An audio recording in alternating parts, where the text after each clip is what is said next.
Geceler tək qalıb düşünürəm mən, kimlər gəlib keçdi bu köhnə ömürdən. Bir zaman həyət dolu uşaqlar idi, indi o səslərin yerində sükut var idi.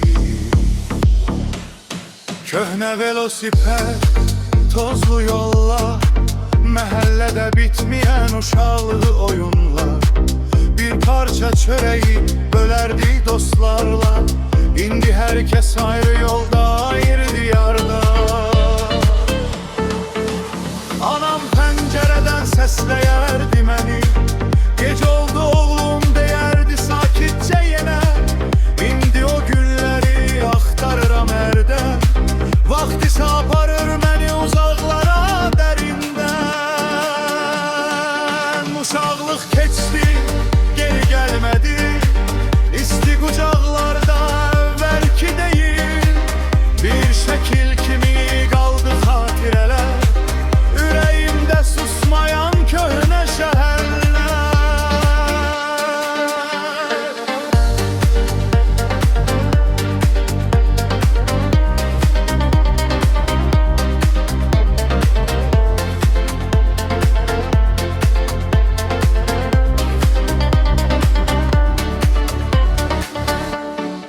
Körpe arzularım göğe uçtu bir bir, hayat öğretti derdi, öğretti sabir.